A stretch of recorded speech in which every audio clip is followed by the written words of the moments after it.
We're not doomed. In the great grand scheme of things, we're just tiny specks that will one day be forgotten.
welcome to the Dreams of Consciousness podcast.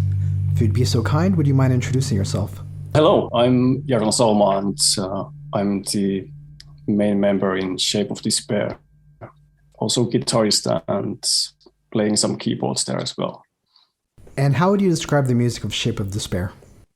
Well, people like to label music to different genres, but since from the beginning when we made our first album, our previous label manager was just asking from us the same question, that how you would label your music, and honestly I didn't knew what to say to him, and this guy was saying that, well, maybe the best one which would suit you the most would be funeral doom metal. And I think since from that beginning, I think that genre labeling is being onto us ever since. But then again, well, I'm sure that people are very accommodated with the idea of labeled as a funeral doom metal band. But then again, I wouldn't like to think that we would stick around to that genre that much. But then again, who knows? It might be so that we are going to continue with this kind of music ever after the end, but who knows? But yeah, funeral doom metal would suit us the most. So in the past few months, I've spoken to a number of bands who would describe their music as doom of some sort.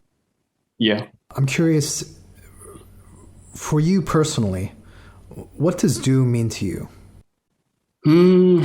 Well, this music which I'm making for Shape of Despair is not about the genre itself. It's a way of expressing your negative feelings mostly. And for some reason, I've been just drawn into this kind of music, which involves very deep emotions and very calm approaching. And of course, at the same time, having to deliver this kind of oppressive feelings. And well, this music for me is more like, let's say, a passage from my emotions to music itself. It's like a transformation from certain kind of feelings. And I think that will describe the best. But then again, of course, there are lots of different kind of inspiration coming from music itself. And of course, everything affects onto your mind itself. It's a very complicated kind of situation from where you are taking all of those inspirations and having the outcome from nothing onto music itself. So beyond genres, you listed a few feelings that you associate with your music: negative, calm, oppressive. Is there anything else? Lots of, but those were just the keywords. But then again, it can be from many things. It can be normal life. It can be whatever kind of music. It's not centered and, how do you say, it's not entwined in some couple of genres or couple of emotions. It's from where you take all of your inspiration from. It's all surroundings and everything you see and feel. Now, how do you personally feel about people labeling Shape of Despair as doom metal or funeral doom? No, I don't have nothing against that. Yeah, definitely not. It's the most easiest way. I mean, beyond your own music, how would you describe funeral doom? Like, what is funeral doom? Well, everything comes from doom metal genre itself, and everything is subcategories of doom metal, especially this funeral doom metal. And yeah, it's of course all about, I don't want to go to everything what funeral doom metal holds inside, but and I'm sure that every people knows what it's about. But then again, funeral doom metal is, I think it's exactly what the name itself is holding inside. Well, okay, so let's talk about the feelings that Funeral Doom evokes beyond doom metal. I mean, because I spoke to, like I said, I spoke to a number of musicians who refer to their music as doom, but some of them don't even use guitars or drums. Yeah. And some of them don't even come from a metal background. And so in some cases, what they're referring to is a certain atmosphere, like you said, negative and oppressive. Mm-hmm. In some cases, what they're referring to is the tempo of their music, which is extremely slow. Yeah, that's what doom is usually about, and Funeral Doom is going beyond that. Beyond that, how? Can you explain like how Funeral Doom goes beyond doom?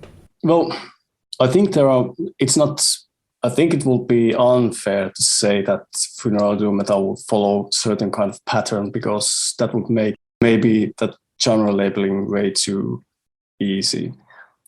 Of course, you can have inside the Funeral Doom tag many things. It doesn't have to be just slow music, and it doesn't have to be just a funeral march kind of a tempo, or it doesn't have to involve just some certain feelings. Of course, you can go beyond that. But then again, I guess that people are, like I said before, it's very easy to label some bands onto different kind of this certain kind of genres just to make it more easier. Okay. Let's focus on Shape of Despair. Can you tell me a little bit what the origins of the band were and what your intentions were?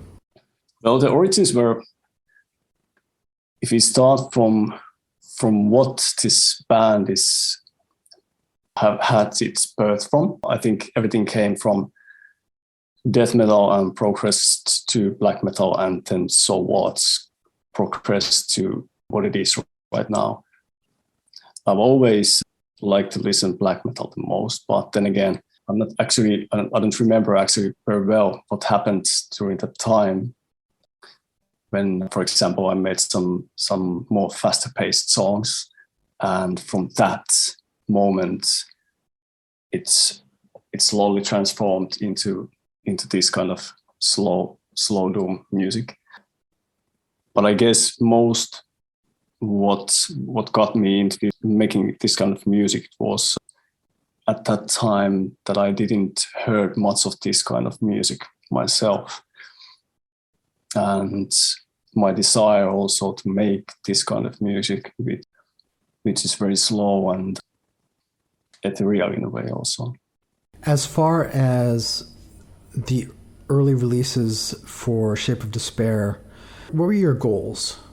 There weren't any goals. Just to make some songs into an album and release it from label, and just to get some physical copies out of that. And I think that was the main goal, if that that would be the goal itself. And having released quite a few albums at this point, what keeps you making more music? It's my passion for making music. It's all the time around me, and that's something. Even I'm making a bit more or less nowadays some music, but then again, that's something I always return into.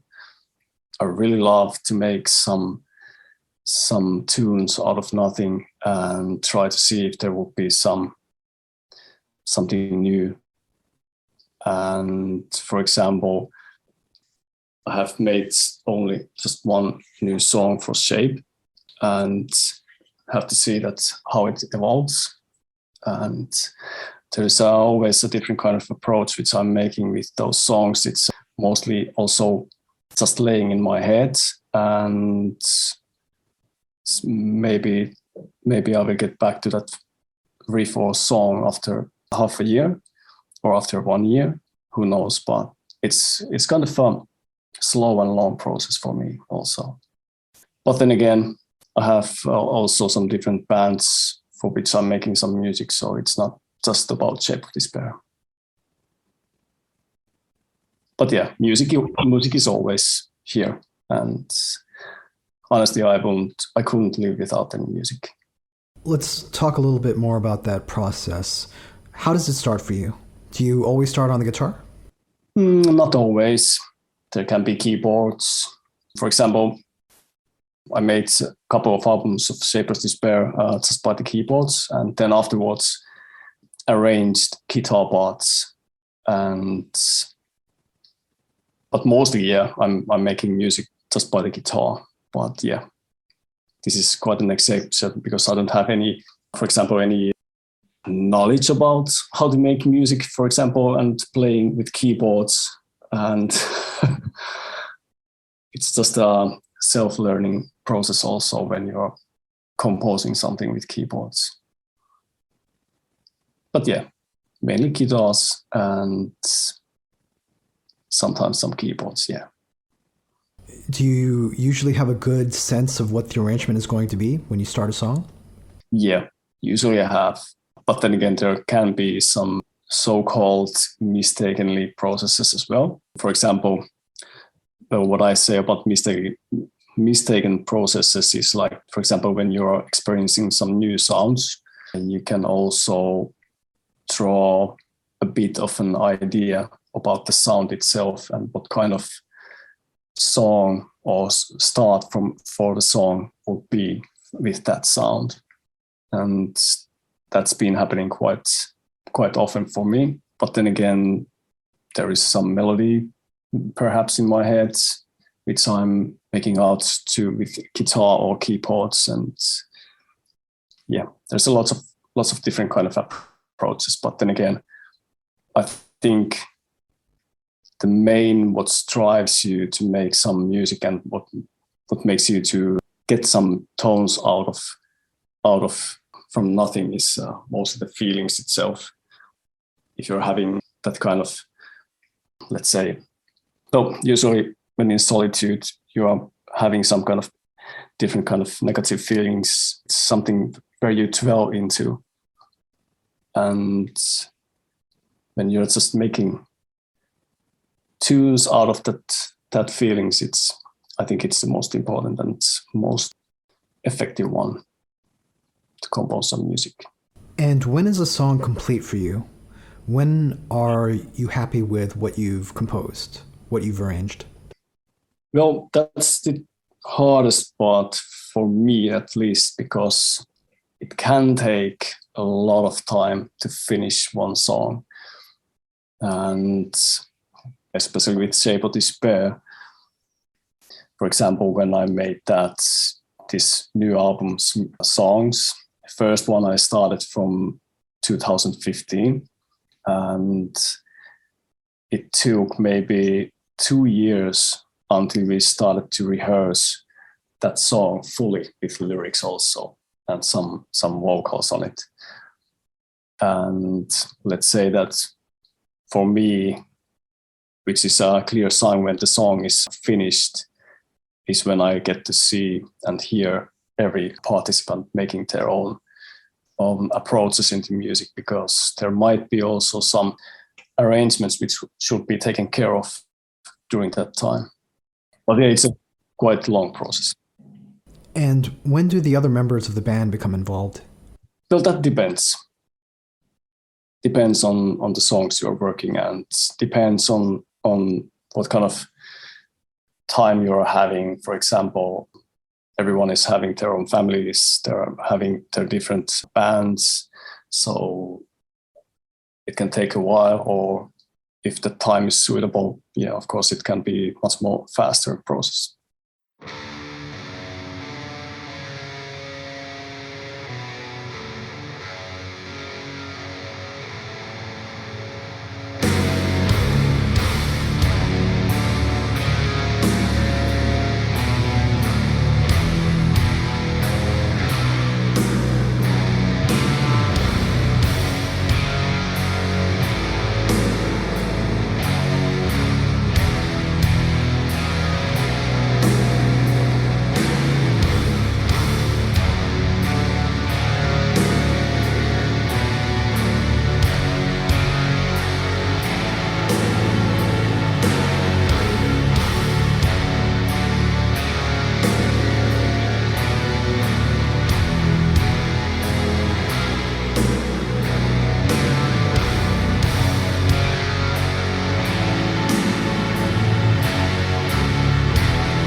So let's talk about this latest release. It's called Return to the Void. Yeah. And it was released on the 25th of February of this year by Season of Mist. Yeah. You spoke a little bit about how long the process was for writing the songs on this album. When did you actually start working on this? Yeah, it was after Monotony Fields album. I think it was in the end of 2015 when I started composing that song, which we hear as the first one, the title track. And I think that song, if I remember right, came out very easily and quite fast. And since from the beginning, it has been stayed the same as it is on the album itself. And all the rest of the songs I made in the same order as they are on the album itself too. It is also quite interesting because this is the first time happening this to me. I started thinking about that there would be some kind of different kind of a track order, but then again, I think our vocalist Henri said that, yeah, let's keep it simple and just as how it is, because every member was listening to these songs on the same order as well as it is on the album, and I think it fits very perfectly like as it is.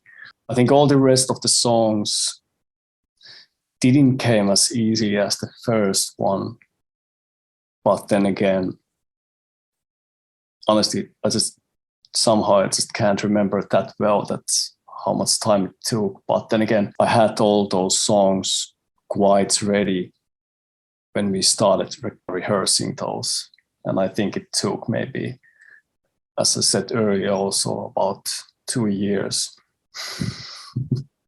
Did you go into this album with any specific intention? Did you want to do anything different with this album than you've done with previous albums? Yeah, on sound-wise, especially on sound-wise. I had very clear vision that what kind of sound this album would have, especially in guitar-wise. It was the key word also when I started making these songs. It has to be sounding a bit more primitive than earlier music, and also at the same time, when sounding this primitive, we wanted to have this heaviness which belongs, of course, to our music as well. And I think it was very interesting, kind of a mix between primitive sound and heavy sounds, and I think we really got it very well, at least when to think that we engineered this album by ourselves. But yeah, I think also Henri, well, we spoke with Henri about this lyrical theme also, that which kind of theme that would have. And honestly, I didn't have much to say about the lyrical theme after all to Henri. That's just my vision, that's how I would see that. But then again, I'm very happy that Henri is that such a good lyrical maker and also delves into this kind of music very well and have his very good approach on vocal arranging as well. Do you want to say just briefly what the lyrical theme is? Well, or just if there's an overarching theme to the album, or if it changes from song to song. I think the overall red line is completely throughout the album is about, I think Henri will be much more better in describing this, but about looking at your own life, for example, from a third person's view and seeking that kind of final solution out of this world. And I think that's the main red line on this album. If you had to compare Return to the Void to the previous Shape of Despair releases, what would you say the biggest difference is? I know you use the term primitive.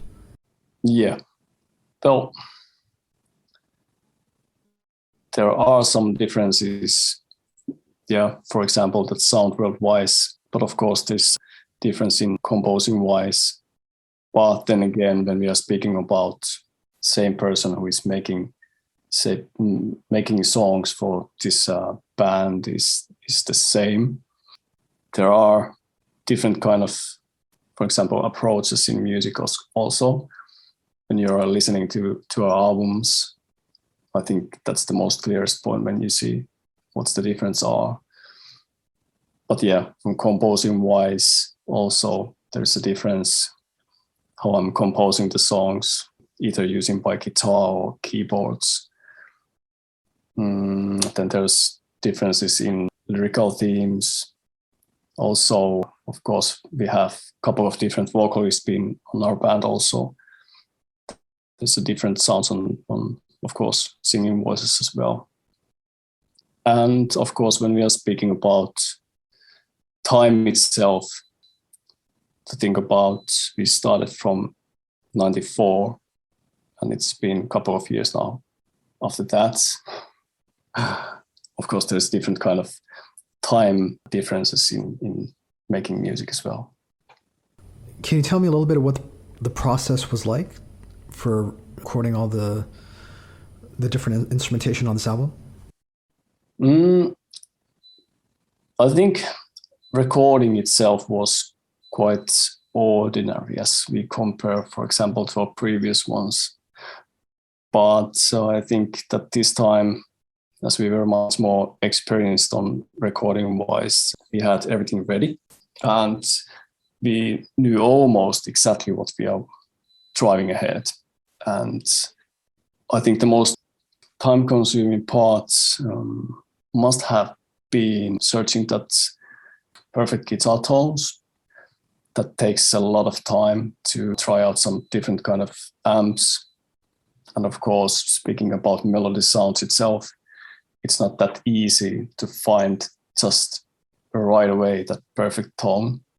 Those need some experimental times, and I think that was the biggest and hardest factor in making that album. We recorded this album in various different places. For example, our drummer Samu recorded drums at his own place, and guitars were done in a D studio, which is also a studio where Colosseum, another doom metal band, has recorded some stuff. Also Beherit, and also we recorded part of the vocals at the same studio.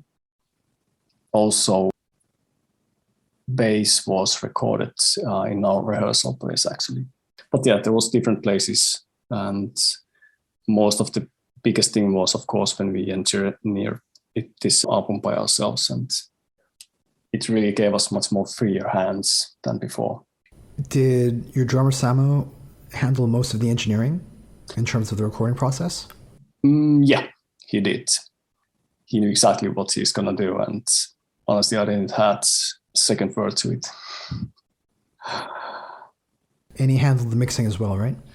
Yeah, he did, and most of it, we had some couple of gatherings around the mixing schedules, and I think that this guy just made so damn good job on this one.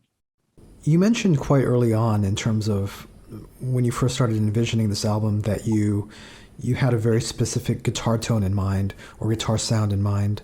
Yeah. What was that sound? If you could describe that sound in terms of emotion, what was the sound that you were looking for? What was it that you were trying to convey? Well, in the start, when I started making these songs, it was just over the top gain. I don't know why, but I just started making almost as shitty sound as possible with using by maybe too much gain on it. And I think that was the main driving thing on guitar sounds from that start.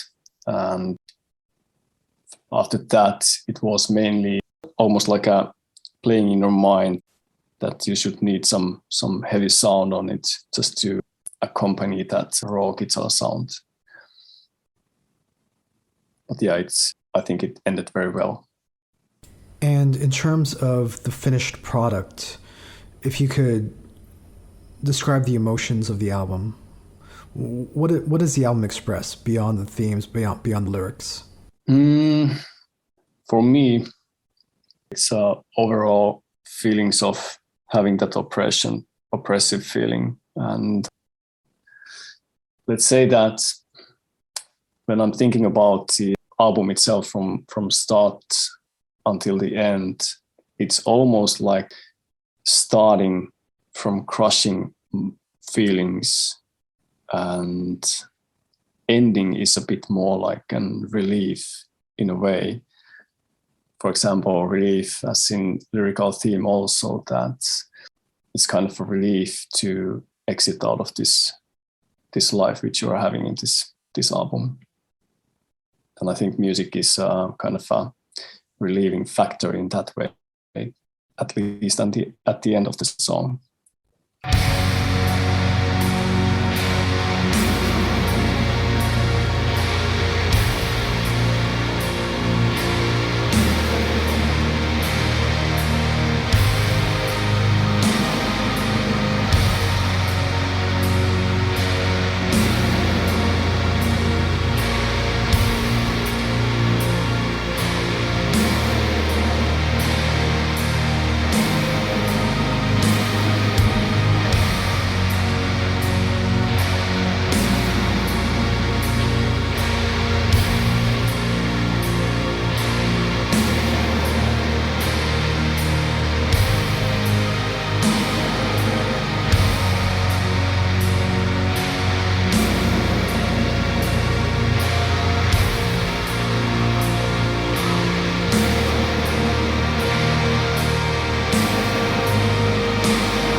mentioned that the writing process for Return to the Void started immediately after your last album, Monotony Fields. Yeah. And you also mentioned that you've got a new Shape of Despair song that you're working on. Is that correct? Well, yeah, but you never know what happens to that one, because it might be that it's not gonna stick around that much. But yeah, for me, it's like comparing like a wine. Let it age for a while and let's see how it tastes and sounds. And if it's good, then it's good. But for now, it seems very, very, very good one. And I think we have a couple of ideas where to put that song, but we'll see how it happens. We still have actually a couple of leftovers from Return to the Void album songs, and we didn't finish them when we started recording the album, but I'm also very excited to see how we are going to proceed with those two songs. At the beginning of our conversation, when we talked about the sound of Shape of Despair, you alluded to the fact that Shape of Despair may move beyond what people may associate with Funeral Doom. Well, in a way, it's like I don't want to keep our band as, in certain genre all the time. But then again, it might happen, of course. But it will be maybe a disappointment for people if there will be some kind of different approach with this band, which I'm doubtful. But then again, maybe it's just me, but I just don't want to categorize this only to funeral doom metal. And honestly, I don't know where to categorize us either. Sure. Well, as somebody who has other projects, is there anything you wouldn't do within the scope of Shape of Despair that you may move to a different project or create a new project for? With different sounds? Yeah, I mean, is there a point when you're working on music and you decide that, or let's say you're writing a new song and you decide that this isn't right for this project? Yeah. Do you feel Shape of Despair is quite open as far as what it can accomplish? Well, yeah, in a way, you're in good point with that, because there is a couple of songs which I made, and I think, for example, for Counting Hours, which I'm composing also some music, I made one song also to Counting Hours, which I'm still in a doubt that onto which band is going to go, to Counting Hours or Shape of Despair. But yeah, that's not the first time. And also vice versa, it's been happening also from Shape of Despair to another band as well. But yeah, it's kind of a tricky one also when you're making some music to different bands. But if there are even any close to your composings to, for example, the Shape of Despair, it's going to be quite hard to think about that into which one it's going to be. But luckily, there's only just a couple of things happening like this. Usually it's quite clear what kind of music you are making and onto what band. So Return to the Void is out now through Season of Mist Records? Yes. Jarno, what is the best way for people to get this album? How can they order it? Well, best way is to order it from Season of Mist's website, and of course from our own Bandcamp page. And I'm sure they have, Season of Mist, I'm sure they have distributed this album to various other places as well to sell. For example, here in Finland, there is another store called Levykauppa, from which people can obtain that album. Especially vinyls are going quite fastly right now, and I'm just thinking that it may not be, well, just maybe some days when we are speaking that they're all sold out. Surprisingly fast being this selling. Yeah, I noticed Season of Mist produced quite a few special edition, limited edition vinyl. Yeah. As you said, I don't know if any of them are still available, but do you want to say anything about the vinyl versions? Well, vinyl versions are very nice. our seventh member, Marius Kristev, who is making that artwork for albums. And he really made really good album artwork for this Return to the Void album. And we were thinking about what kind of material would fit onto this vinyl cardboard. And until actually Season of Mists, Sabiene contacted us and told that she had this certain kind of cardboard in mind, which is now to be seen on this vinyls itself. And it's just perfect for Marius' artwork. And of course, when you're seeing that vinyl itself, it's going to be, much more bigger artwork, which is very good. And of course, there are these different kind of colorful editions. Yeah, unfortunately, at least one of them is already sold out, but I really love that marble, white and black marble vinyl, which is reminding me a lot of Burzum's Vis Lyset Taros albums, that original pressing. Nice coincidence. And if people want to follow Shape of Despair online and keep up to date with what you guys are doing, what's the best way to do that? Well, we don't have any more our own official website except on Facebook and Instagram and also on Twitter. But yeah, those are the main channels. Is there anything else you want to say? Well, thanks for everyone who is listening, and hope everyone is enjoying what they're purchasing, and really hope that people are supporting and listening to us and coming to our shows on later on too. It would be nice to see you there around. And thanks a lot for this interview. Thank you, Jarno. Thank you.